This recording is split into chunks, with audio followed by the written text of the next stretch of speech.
Buenas tardes, bienvenidos a la historia. Hoy me voy a meter en un jardín eh, que, bueno, a ver cómo sale, porque considero que es una de las etapas de la historia más complejas.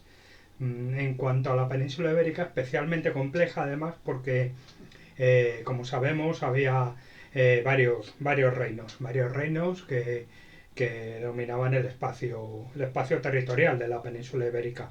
Y en concreto me voy a centrar en la última etapa de la Edad Media, el final de la Edad Media, los reinados de Fernando III, Alfonso X y Sancho IV en Castilla, en Aragón Pedro III, Jaime I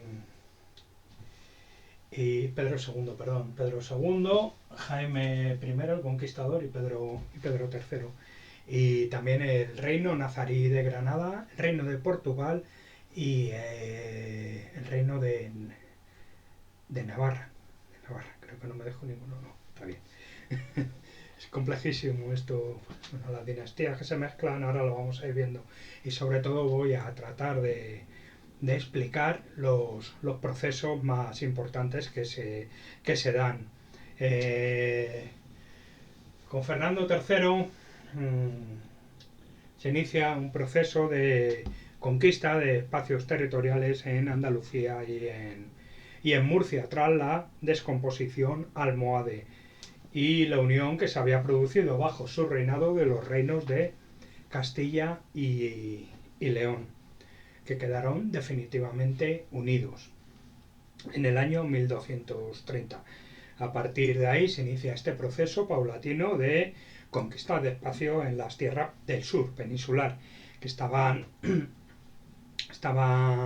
siendo era el espacio que pertenecía a los almohades, los reinos islámicos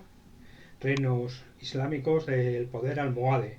Los almohades procedían de África del Norte, de la zona del Magreb, y bueno, entraron aquí cuando los reinos de taifas se distribuyeron y pidieron ayuda a estos grupos que estaban empoderados en el Magreb. Bueno, entraron y no entraron precisamente a ayudar, sino a conquistar y a quedarse con el poder islámico en todas esas zonas, con sus relaciones que mantuvieron con los reinos cristianos. En cuanto a la corona de Aragón, comprendía el espacio del más o menos que al norte del río Ebro, los condados catalanes y hasta el norte de lo que es el actual Castellón. De ahí para abajo, incluyendo la zona de Murcia, Almería, Granada, amplia zona de Jaén, Sevilla, Córdoba, Cádiz, todo aquello era territorio islámico. Bien, hay tres etapas en la conquista que lleva a cabo principalmente Fernando III en estas zonas del sur. Una primera etapa que comprende los años 1224 a 1236, en la que hay una formación de las taifas almohades que buscan la colaboración de los territorios colindantes para su para el fortalecimiento de sus poderes que dominaban y controlaban aquellas zonas. Fernando III de Castilla empieza a ocupar algunas poblaciones en esta primera etapa. En una segunda etapa, entre el año 1244 y el año 1248, este proceso de ocupación de poblaciones por parte de Fernando III le lleva a acaparar la zona del Guadalquivir, principalmente, todas las poblaciones islámicas que había ahí. Ahora veremos cómo se lleva también a cabo el proceso de repoblación y demás. Y en una última etapa los reyes musulmanes se hacen vasallos de los castellanos que ocupan plazas en la zona del estrecho, principalmente hasta el año 1492, la zona del Estrecho hasta la zona de la actual Granada y parte de Almería hasta el año 1492. Como sabemos, ese espacio se constituyó como el reino nazarí de Granada. Bueno, hay un acontecimiento en el año 1224 que marcará este inicio de la conquista, que es la muerte del Miramanolín. Tiene un nombre curioso, pero era así como se llamaba el equivalente más o menos al califa, al Montaser, al Montaser Billah. Y sus sucesores empiezan a pelearse, a disputarse el poder. En África está al-Mohamed al-Naglu y en Murcia hay un personaje bastante fuerte que es Aladil. ¿Vale? Los almohades españoles se dividen entre los que apoyan a uno o a otro de los sucesores del Miramanolín al-Monasepila. Por un lado está Abu Zayá, ¿vale? Que era fuerte en la zona de Valencia principalmente, y Abu La en la zona de Sevilla, que era otra de las plazas importantísimas. Tanto uno como otro buscaban la colaboración de Fernando III, que era el rey hegemónico dentro del espacio cristiano en la península ibérica. Y bueno, hay una serie de episodios de rebeliones en la zona de Murcia y demás, que para controlarlas tienen que acudir a la ayuda de Fernando III. Alfonso IX de León había atacado antes, evidentemente era el padre de Fernando III, el antecesor, había atacado Mérida destrozando a las tropas de Ibn Hud. Fernando III, por su parte, en este proceso de conquista de las tierras del sur, había sitiado Jaén. Muerto Alfonso IX, Fernando III consigue la renuncia de las infantas al trono y es cuando se produce el proceso de unificación de Castilla y León en el año 1230, como comentaba antes. Otro de los poderes fuertes que había en la península ibérica era Rodríguez de Rada, obispo de Toledo, que se sublevó contra el imperio judí.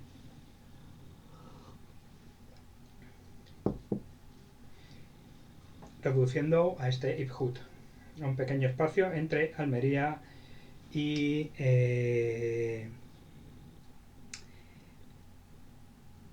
por la zona de Almería, quedaba así, de esta manera, en manos cristianas de Fernando III, plazas tan importantes como Trujillo, Úbeda en el año 1233, clave en la conquista de Jaén y Andalucía Oriental. Más tarde, las luchas internas dentro de la ciudad de Córdoba acaban facilitando la conquista de esta plaza en la zona del Valle del Guadalquivir, empezando por el barrio de la Ajarquía. Qué mal, lo siento, perdón, lo siento. Se dan luchas dentro de la ciudad entre cristianos, musulmanes y demás. Fernando III usó también tanto las armas como la presión diplomática, exigiendo la entrega de las ciudades limpias. ¿Qué quiere decir esto de entrega de ciudades limpias? Que puede parecer una palabra malsonante, pero era así como lo exigían, limpias de musulmanes. Querían a los musulmanes fuera de la ciudad. No eran excesivamente crueles y no había una resistencia, pero sí que exigían que lo que es el centro de la ciudad se quedara libre para ser ocupado por los cristianos. Los musulmanes que vivían, la población musulmana, pasaba a vivir en las zonas periféricas. O se iban, o emigraban, o intentaban hacer vida en zonas rústicas, más alejadas del núcleo urbano. Era una de las exigencias que pedía Fernando III en caso de llegar a pactos de rendición con la población, con los poderes musulmanes.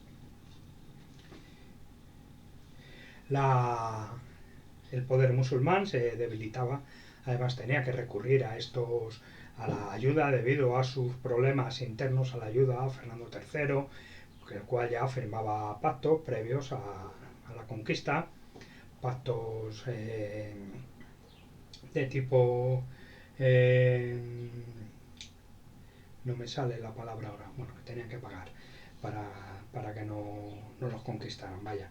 Se hacían vasallos, pactos de vasallaje, de pago de fuertes sumas de dinero periódicamente. Fernando III aprovecha la situación de anarquía para avanzar en la conquista de Al-Ándalus y de esta manera en el año 1241 consigue integrar el reino de Murcia. El Tratado de Alcaraz en el año 1243 dejó sellado este pacto entre representantes de la ciudad de Murcia y el futuro rey Alfonso X, hijo de Fernando III.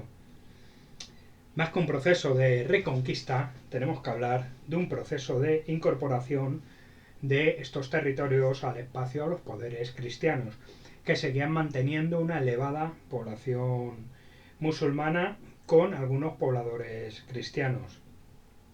De ahí que se dieran procesos posteriores de sublevaciones, como la de Murcia en el año 1264, precisamente, en el que Alfonso X tiene que recurrir a su suegro, el rey de Aragón, Jaime I el Conquistador, que conquista el reino de nuevo en el año, se lo devuelve a los poderes cristianos en el año 1266, desplazando unas masas considerables de población de catalanes y devolviéndole el territorio al poder castellano.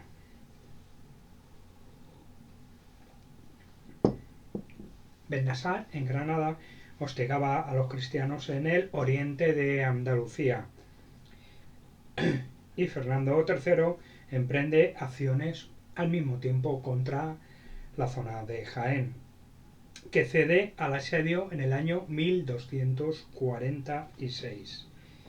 Bennass se declara vasallo, como decía, dentro del marco de esta serie de pactos, y sería considerado como rey de Granada a partir de ese momento. Tras la caída de Córdoba y Jaén, Sevilla se convierte en el principal objetivo.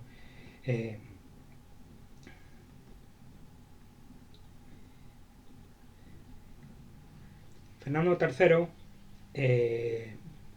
asesina al gobierno de Sevilla y hay un cambio en las relaciones con el rey castellano. Sevilla pasa a formar parte del espacio del reino de Castilla y León en el año 1248 y tras ella van detrás todas las plazas de la bahía de Cádiz.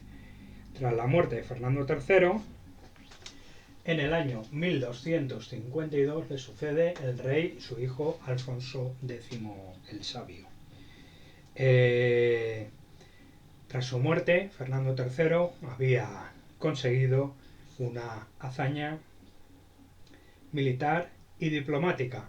Utilizó las dos vías y pasó a incrementar el territorio del reino de Castilla y León de una manera considerable, de tal manera que solo pervivía como reino musulmán, como poder no cristiano, si lo preferimos, el reino de Granada, mediante un pacto de vasallaje. El reino de Granada, desde esta época, desde el final del reinado de Fernando III, con el que firmó el pacto de vasallaje, hasta el año 1492, que los reyes católicos acabaron y lo incluyeron dentro del espacio de Castilla y León y Aragón,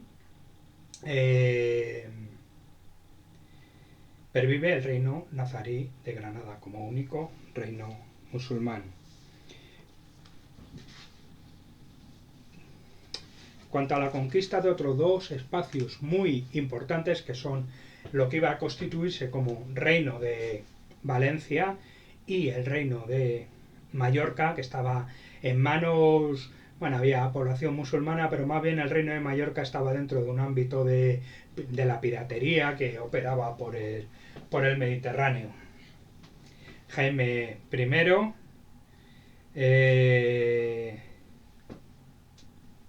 cuando es mayor de edad, cuando se declara mayor de edad, cuando le declaran mayor de edad, que esto la mayoría de edad era para los reyes era relativo, cuando se encontraba el momento oportuno político, cuando consideraban que tenían cierta edad, había reyes que lo declaraban las cortes constituyentes correspondientes, perdón, declaraban mayor de edad con 12, con 13, con 14 años, dependía más bien del momento político, no había establecida una edad. Pero bueno, cuando declara mayor de edad, reanuda la ofensiva contra el Islam.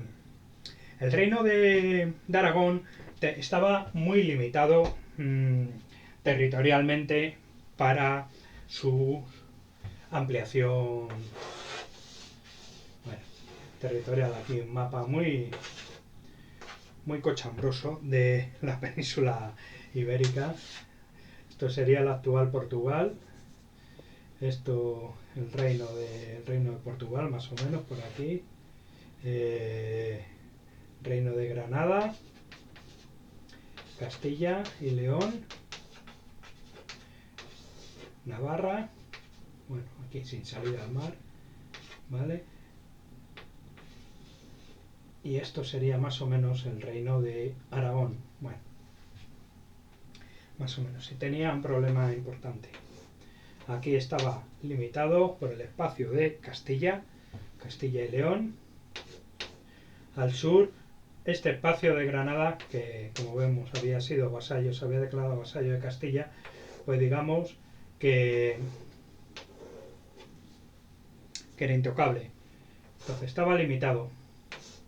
Más o menos la ciudad de Cuenca marcaba el límite hacia el oeste, y hacia el este tenía el mar Mediterráneo, y hacia el sur solo se podría expandir por lo que es hoy la actual Comunidad Valenciana, el reino, lo que constituyó luego el reino de Valencia dentro de la Corona de Aragón.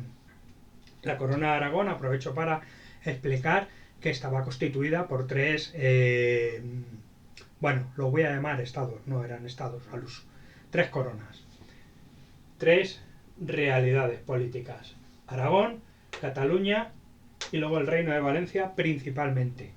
Más tarde se incorpora Mallorca, el reino de Mallorca, que comprendía las Islas Baleares y algún espacio aquí del sur de Francia, Narbona y demás. Y luego más tarde en la península, las Islas Cerdeña, Sicilia, Cerdeña, Córcega, bueno, aquí el Zapato, Neopátrida y Atenas. Eso fue lo que constituyó el reino de Aragón. Pero bueno, esto es posterior, ¿no? Esto luego lo vamos a ir viendo. Es complicado todo, este periodo es complicadísimo. En fin, el caso es que Aragón solo podía, que fue lo primero que hizo Jaime I, solo podía expandirse en lo que es hoy la actual Comunidad Valenciana. Y vamos a hablar un poco de cómo fue este proceso. Voy a hablar de una forma bastante resumida. Entonces emprende esta ofensiva Jaime I, también con muchos problemas internos. El reino de Aragón era un reino en el que el poder estaba muy compartido, muy difuminado en varios territorios y muy compartido con la nobleza, con la que mantuvieron los reyes de la corona y de Aragón constantes choques, guerras, tuvieron que hacer frente a rebeliones y demás, para aliviar la tensión que había en ese momento contra la monarquía por parte de la nobleza principalmente. Lo que decidió fue empezar una ofensiva sobre la franja levantina, y así fue, de norte a sur, desviando la presión nobiliar hacia objetivos militares exteriores y buscando la expansión para beneficio de la nobleza catalana y aragonesa. Para darles un poco de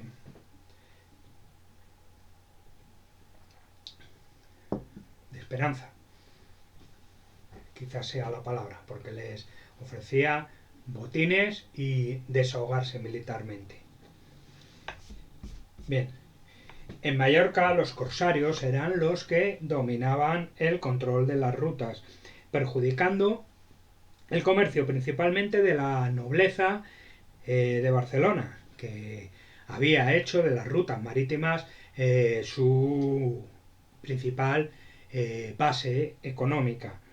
Los barceloneses y los marselleses arman una flota para expulsar a los piratas y dominar una plaza estratégica para el control de las rutas. Esto se da entre los años 1229 y 1231 para dominar Mallorca por completo, integrándose a la corona de Aragón.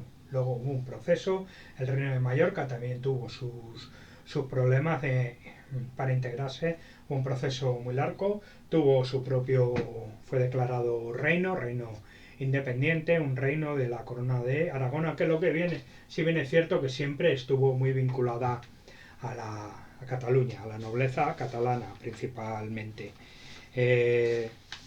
Durante 12 años Jaime I domina el reino almohade de Valencia, el espacio almohade de Valencia, que era la expansión natural, como he comentado, dentro de la península ibérica.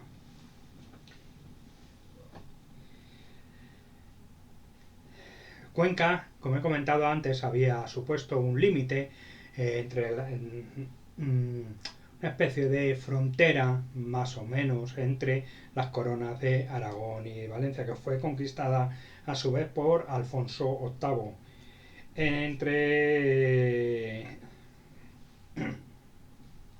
Que reinó entre los años 1158 y 1214. El espacio, la división, las fronteras fue marcada en los tratados de Tudillén y Cazzola. Por si alguien tiene especial interés, puede recurrir y buscar información al respecto sobre estos tratados, pero básicamente eran unos tratados para fijar límites entre un reino y otro. Y para que nos hagamos una idea geográfica, la ciudad de Cuenca fue la que marcó, más o menos, de Cuenca hacia el oeste era una realidad de Castilla y León, de Cuenca hacia el Mediterráneo era un espacio, si no conquistado, era lo que se iba a permitir que conquistara Aragón. La nobleza aragonesa interviene en este proceso de conquista del espacio valenciano, y la Iglesia también quiere meter mano ahí a través del obispo de Tortosa. Trata de influir y de conseguir tierras dentro de estos espacios que se iban ganando a los poderes islámicos en el sur de Cataluña, o lo que es el actual la actual Comunidad Valenciana, en el Reino de Valencia. Jaime I lo que hace es corta de raíz toda ambición privada y reunifica la empresa conquistadora marítima y terrestre de nobles e iglesia bajo la corona de Aragón. No quería que se le fuera de las manos esto, quería tenerlo bajo control. Había conseguido canalizar esa fuerza de la nobleza de la corona de Aragón hacia las conquistas, y no quería que esto se le fuera de las manos y que empezaran a meter mano unos y otros dentro de los espacios que iban conquistando. Todo bajo la influencia de la corona de Aragón, todo supervisado. Esa era la intención de Jaime I. Bueno, esto es una película. Seguimos. En 1233 consigue que las Cortes de Monzón financien su empresa conquistadora y comienzan las operaciones militares que se prolongarán hasta el año 1245, llegando hasta Gijona, la actual Gijona, en el límite con el reino de Murcia. Jaime I consigue configurar un territorio que responde a las expectativas nobiliarias tanto marítimas como terrestres, dotándolo jurídicamente como reino autónomo, con unas cortes propias que configura en el año 1261 y unos fueros de los que se dota el Reino de Valencia en el año 1271. Como dentro del espacio de la corona de Aragón. Un reino, una corona, un reino más dentro de la corona de Aragón. Estaban ya configurados el reino de Aragón, el reino de Cataluña y recientemente, a partir del año 1261, el reino de Valencia. ¿Cómo se llevó a cabo el proceso de repoblación de Andalucía y Murcia? Pues fue un proceso que tenía tres características principales. Fue un proceso lento, poco vistoso y complejo, muy complejo. Andalucía no comenzó a ser repoblada hasta pasado el año 1264 debido a las sublevaciones que se dieron de los musulmanes, aunque había conseguido acaparar ese espacio territorial, no había todavía dominado socialmente, no tenía controlado social y políticamente de una forma plena esos territorios que habían conquistado la monarquía de Castilla y León. Buscaban los monarcas la castellanización completa del territorio, aunque se toparon con unas profundas huellas de dominio musulmán. Hubo un respeto hacia la población musulmana. Como comentaba antes, si esta no oponía resistencia, pues se llegaba a una serie de pactos para que los musulmanes pudieran vivir dentro del espacio cristiano, con una serie de condiciones y demás. En caso de que hubiera resistencia, rebelión, no había compasión y los pasaban a todos a cuchillo. En fin, la historia. Ya está, no hay que verlo con los ojos de occidentales del siglo XXI, sino que como historiadores, como aficionados a la historia, tenemos que intentar mantener toda la distancia posible y ver las cosas como eran, la realidad como era en aquel momento. Hay que reconocer que la diplomacia funcionaba, pero sobre todo funcionaban las armas. Y el que conseguía el poder no era el que tenía mayores habilidades diplomáticas, que también formaban parte del juego político, sino en un primer momento, por lo menos, eran batallas. Y los ejércitos de aquella época tampoco los podemos ver con los ojos que podemos apreciar en los ejércitos actuales. Eran ejércitos que se armaban principalmente por parte de los nobles territoriales. El conde de un lugar, el conde de otro, tenía su pequeño ejército y digamos que los armaban como buenamente podían. Hubo un proceso evidente de evolución, pues se dieron cuenta de que cuanto más invirtieran en evolución militar, pues más posibilidades tenían de éxitos en las batallas. Pero vaya, en aquella época podemos imaginar que los ejércitos, la base de los ejércitos, los peones, los que estaban al frente de la lucha, pues era el pueblo, campesinos. La mayoría de la gente era campesina y supongo que irían a la guerra con lo que buenamente pudieran o tuvieran a mano. Era muy importante en esta época la caballería, luego dejó de tener una importancia posterior por la evolución de otros elementos. Pero bueno, no soy precisamente un experto en temas militares. Hay muy buenos historiadores militares que explican de una forma magistral cómo fue la evolución de los ejércitos en esta época. Hay mucha bibliografía también al respecto y cómo influyó en el éxito o fracaso de las distintas monarquías en las empresas conquistadoras. En este caso estoy hablando de la repoblación de Andalucía y de Murcia, este complejo y poco vistoso proceso, además de lento. La evacuación de las ciudades fue uno de los aspectos que negociaron además de la subsistencia de los mudéjares en el mundo rural. A las órdenes militares de la época se les entregaron las zonas de frontera con el reino nazarí de Granada por considerarse las más peligrosas, que requerían tener a militares repoblando aquellas tierras, viviendo en la tierra pero preparados para defenderla si se diera el caso. Eran zonas fronterizas y eran zonas que estaban expuestas a ser las primeras en levantamientos o en ofensivas militares.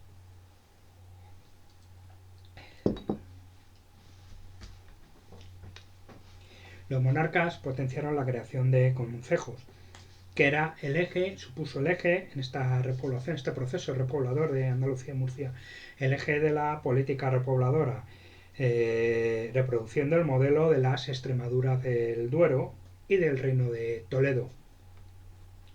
Dotar de poder urbano para la reconstrucción de estructuras. Bueno, los repartos de tierra a los nuevos pobladores, según los libros locales, se produjeron de una forma ordenada y planificada.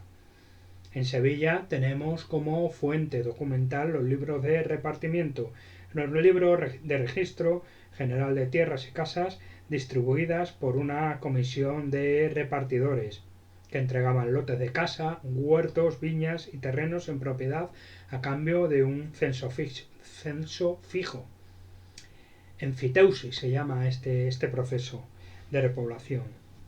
Un censo fijo era una renta fija anual a cambio de una propiedad vitalicia, de una casa y unas tierras para cultivar y para vivir de ellas.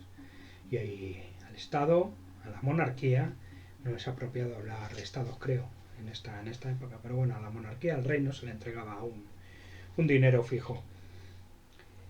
Los repartos supusieron una incitación de la inmigración campesina libre o semilibre del norte y evitar que la Iglesia, un poder al que la monarquía también debía hacer frente, en un proceso paralelo que se dio de refuerzo de la monarquía frente a los poderes nobiliarios, y con este proceso evitaba que la Iglesia acaparara tierra y bienes en estos nuevos territorios.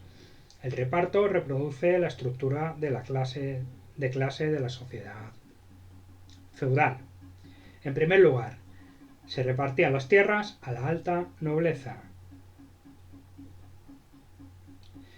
Eran las tierras que le daban a los Haro, a los Lara, a los Castro, a los Froilán, y se les entregaban alquerías, aldeas enteras y una iglesia. En este proceso entraban también las órdenes militares. Como comentaba, allá se las mandaba a las zonas fronterizas con Granada. Este proceso de entrega, en primer lugar, a la alta nobleza y a las órdenes militares,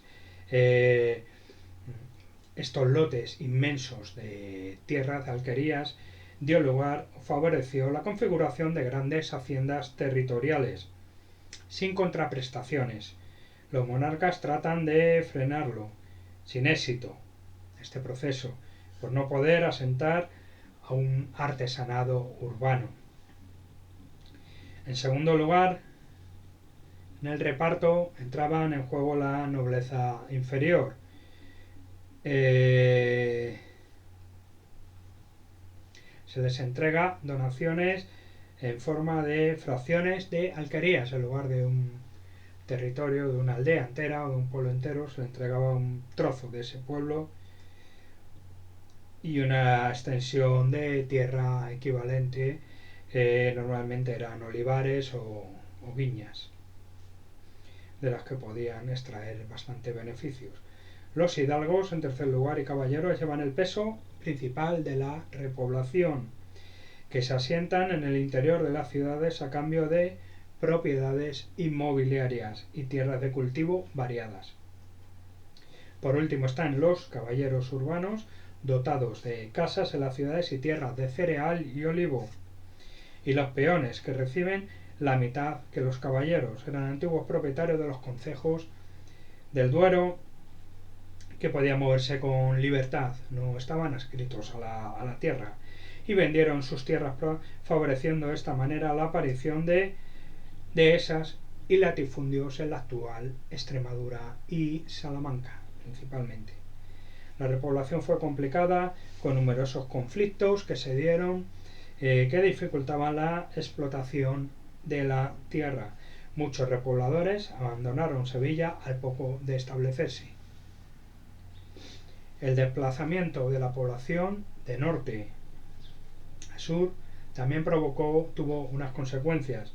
En primer lugar, hubo una crisis agrícola en la región, en el reino, de Castilla y León, por una escasez de mano de obra que empezó a darse. Muchos campesinos libres que se desplazaron al sur en busca de mejores condiciones, en busca de mayor extensión de tierras para cultivar, pues abandonaron sus tierras donde trabajaban y quedaron sin cultivar. No había campesinos suficientes en este proceso de migración.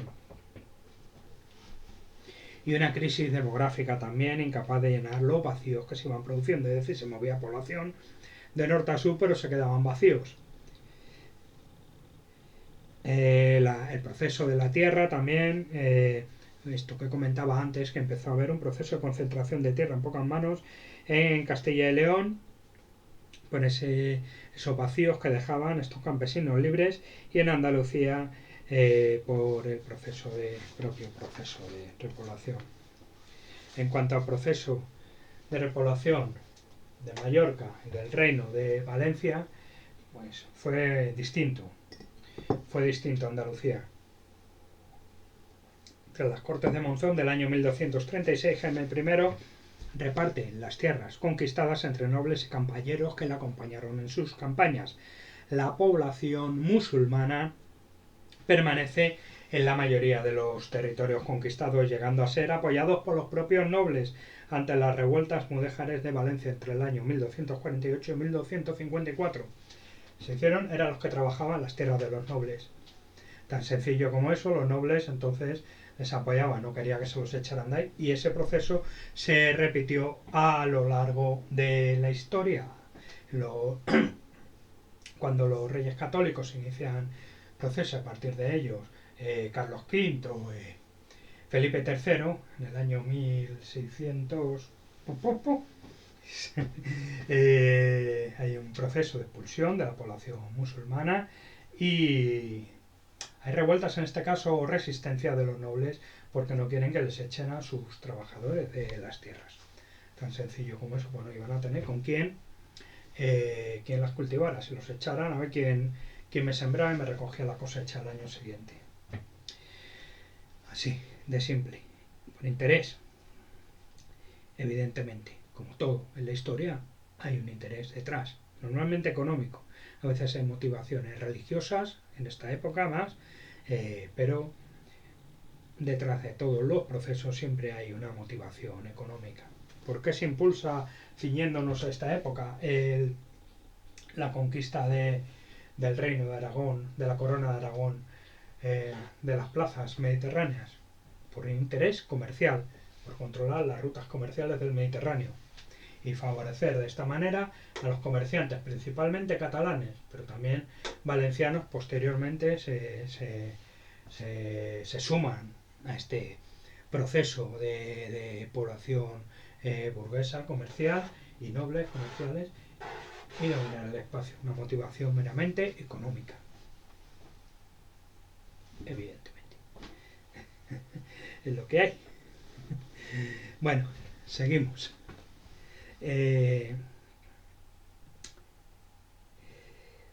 Seguimos, que me disperso. La población musulmana, como decía, permanece en estos territorios de Mallorca y Valencia, con lo cual la forma de repoblar fue distinta. La ciudad reconquistada era el lugar de residencia de los musulmanes más pudientes y los puntos neurálgicos de la defensa del territorio al mismo tiempo. Había un interés de la monarquía por mantener el control militar y asentar la posición de la monarquía frente a la nobleza en estas plazas. La población urbana musulmana emigra y el resto se repliega a los arrabales, dejando el centro de esta ciudad vacía. La repartición de casas y tierras de este centro que queda vacío es lo que hace asentarse población cristiana. En el ámbito rural, en Levante, la nobleza trata de evitar los abandonos de tierra de los musulmanes, reforzando los lazos de dependencia feudales. Señor vasallo, tierra, señor vasallo, tierra. En Castilla es diferente, que asienta a los campesinos libres de los concejos del siglo XI y XII. ¿Vale? La repoblación fue diversa también en Mallorca y Valencia. En los primeros momentos hubo una presencia nobiliar aragonesa. Más tarde, tras la conquista del reino de Valencia, la constitución del reino de Valencia y su capital, la mayoría de la repoblación se dio por parte de la burguesía catalana, principalmente la burguesía barcelonesa, la nobleza comercial. La primera etapa en la zona norte del reino y por iniciativa aragonesa fue una etapa de reconquista muy agresiva que dio lugar a una emigración musulmana. Luego ya se flexibilizó. El centro y el sur del reino llevaron a cabo ya, aprendieron a medida que iban reconquistando, iban aprendiendo también a ver cómo podían gestionar esa conquista, y a medida que avanzaban en el tiempo y en el territorio hacia el sur, hacia Murcia, se dieron posiciones más pactistas con las comunidades campesinas que pagarían tributos ahora a los nuevos poderes cristianos.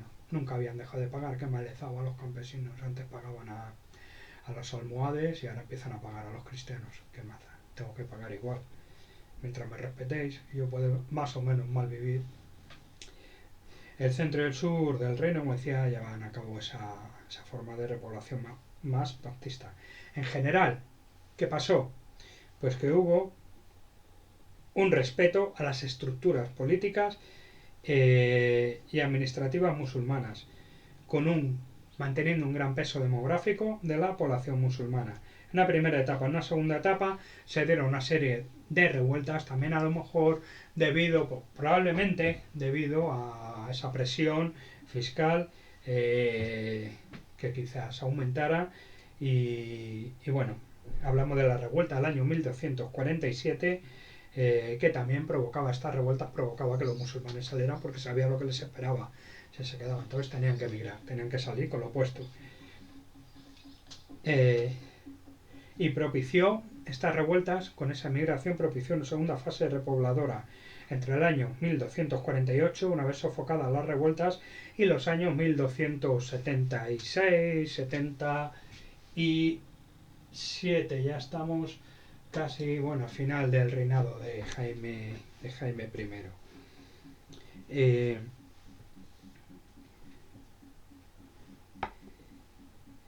La protección militar y la organización fiscal se transforman ahora en una relación de complejo dominio político, social, económico y jurisdiccional de los castillos sobre los distritos, que van transformándose en señoríos feudales. Este proceso de reconquista, como se llama, es más bien un proceso de aculturación que de colonización, con un beneficio mutuo. Como comentaba, las comunidades campesinas musulmanas, a medida que entraban los cristianos de Jaime I, de la corona de Aragón, y sus señores, los antiguos almohades, ya o habían perdido y habían muerto en la batalla, o se habían ido, es decir, cambiaban unos señores por otros, ellos mantenían el pago de impuestos, les daba igual. Pues hubo, evidentemente, un proceso más o menos de aculturación. En Baleares, el inventario de bienes reservó a Jaime I la mitad de los bienes disponibles de las islas que fueron repartidos entre nobles colaboradores de la conquista. La otra mitad de los bienes de las islas se repartieron entre el obispo de Barcelona, el conde de Ampurias y Guillem Moncada. Aquí vemos cómo en la corona de Aragón el pacto entre la monarquía y los poderes nobiliares era constante. Hasta para la repoblación tuvieron que repartirse las islas y tuvieron que llegar, aunque como digo, Jaime I siempre trató de mantener el control de la conquista, que no se le fuera demasiado de la mano, pero aún así tenía que pactar. La corona de Aragón tiene un proceso de pactismo durante todo este final de la Edad Media, hasta que con Fernando II, cuando acceden al reino de Castilla y Aragón, pues bueno, empieza un proceso de asimilación de monarquías absolutas. Aún así, siempre mantuvo sus peculiaridades la corona de Aragón con sus reinos. Es muy interesante, es muy peculiar, pero muy interesante todo el proceso de la corona de Aragón, del reino de Aragón, del reino de Castilla, el reino de Valencia, el reino de Mallorca, el reino de Sicilia, el reino de Cerdeña, de Córcega, de Nápoles, la Sicilia continental, digamos, y bueno, durante el tiempo que estuvieron bajo su control también los reinos de Atenas y Neopátrida. En la isla predomina sobre todo la mediana y pequeña propiedad que quedó en manos de los repobladores, que los recibieron por cesión y venta de los beneficiarios. La aristocracia laica y eclesiástica se reservará el dominio dentro de la tierra y la traspasarían a los colonos en estos procesos de enfiteusis, de pago de renta anual a cambio de una propiedad vitalicia. En una segunda fase de repoblación fue más diversa, se empezó a dar a mediados del siglo XIII por aportaciones de catalanes del interior, occitanos, italianos, aragoneses y navarros principalmente. Y esto es lo que ha dado de sí esta primera etapa de reconquista de los espacios musulmanes peninsulares, en los que queda el reino nazarí de Granada con un pacto de vasallaje con el reino de Granada como único espacio bajo dominio de reyes musulmanes, con mayoría de población musulmana. Castilla conquista Murcia, conquista el Valle del Guadalquivir, varios espacios por aquí, Jaén, las plazas de Jaén, muy importante, y deja al margen lo que es el entorno de Granada y Almería, que constituye el reino de Granada. Navarra no tiene posibilidades de expansión, de hecho se mantuvo a duras penas dentro de la órbita francesa la mayor parte de esta etapa de la Edad Media y bueno, no tenía posibilidad de expansión, estaba cerrada por Castilla, no tenía salida al mar, ¿vale? Aquí por Francia y por Aragón.